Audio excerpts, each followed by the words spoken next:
clock ticking. Tickety tick tick tick tick. That's right. I was at Disneyland, Allison. We go in packs.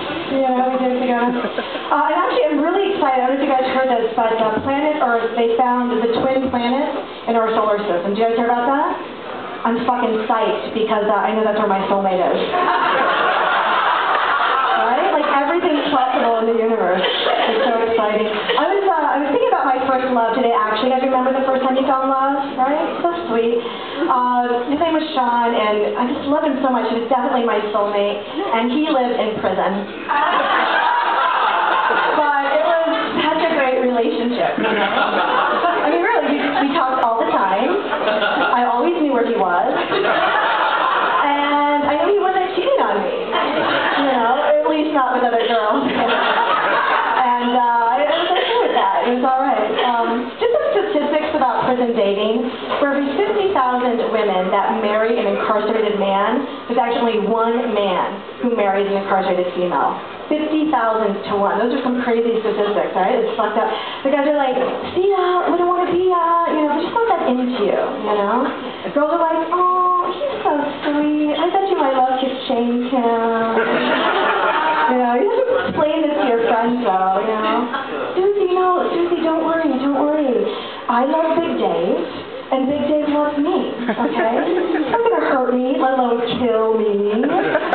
Look, please, don't cry. I know, he killed his last 2 eyes, stabbed him, but you know, we talked about his situation, and apparently they were bitches.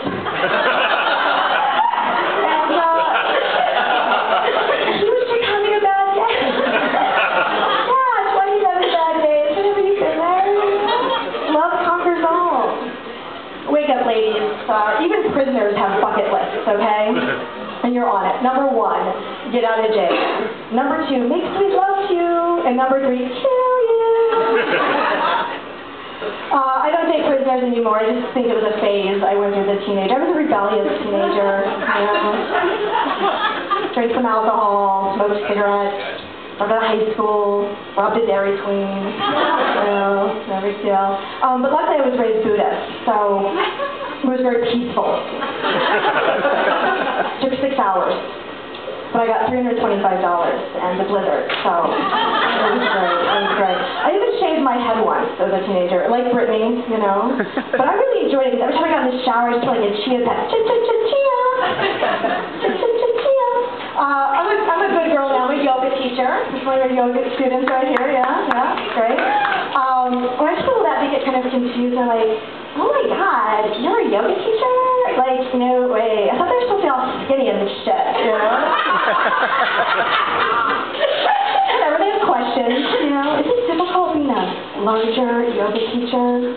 It doesn't bother me. I don't care what the question is, I'd like to answer with honesty, compassion, humility.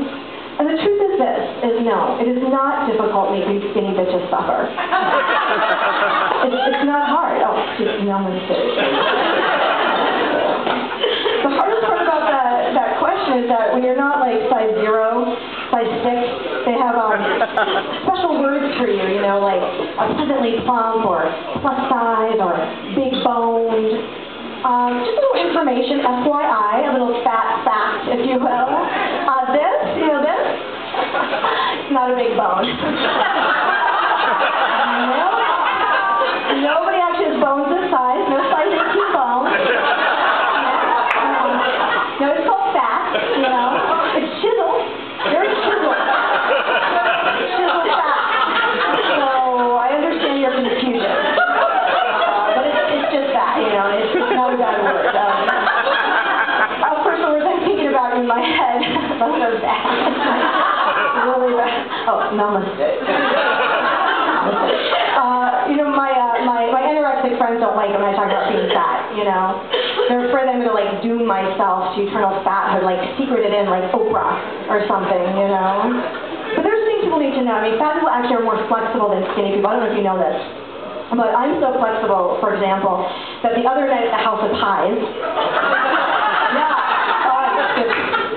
yeah, they were out of vanilla almond, right? And I took chocolate, just like that. It was like so easy to just reach and stretch, and it was awesome. whatever. You're either too much or not enough for people. It's never the right thing. I just recently went on this audition, and it was called for a big-boned girl. She's a high school teacher by day, and then her secret life is as a BBW porn star, which if you don't know what BBW is, that's big, beautiful woman. And they said I was too thin, which pissed me off. A lot. And like, how could I come from Colorado to here to be told I'm too thin? I mean, this is like ridiculous.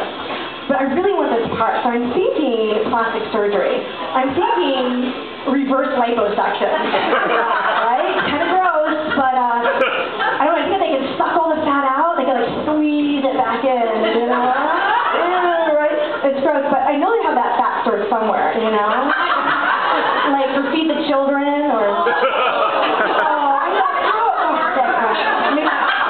maybe make soap, I don't know, I know they've got it somewhere. Whatever, you know, questions for when you're older. You know, I'm getting older, I've got some serious questions on my mind. Like, question, what happens to a fag hag when she gets older? You know, if you don't know what that is, it's a female that has an extremely high number of male friends, which happen to be gay.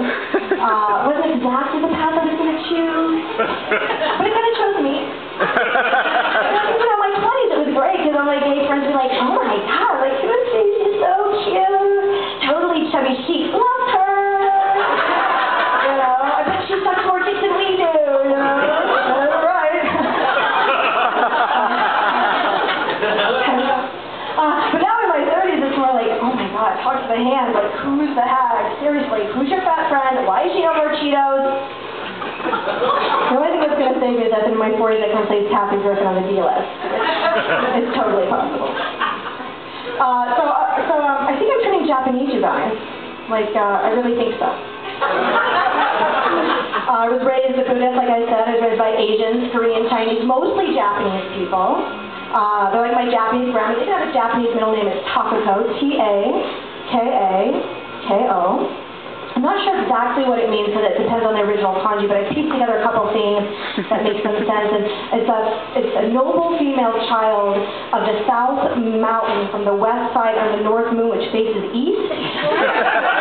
Who protects mother in the cold winter months between the hours of 3 and 5. Just very simple, something I can connect with, you know? I know where I come from.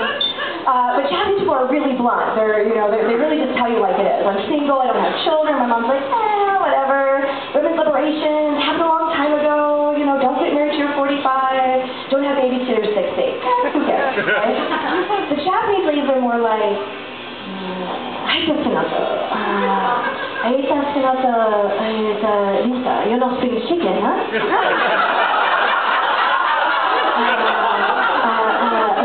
Time to start powdering your balls, you know? No good for matters, yeah. I'm just gonna join a quiz, you know? I'm just gonna Kim Kardashian, huh?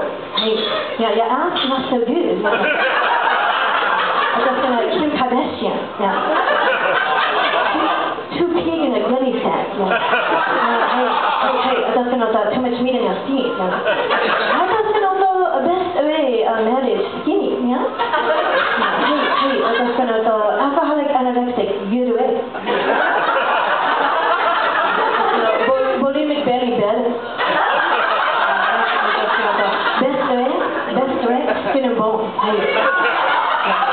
I just said, an American boy love you, long time. A long time. Don't go arigato. Sushi, edamame. Thank you guys so much. My name is Leisa.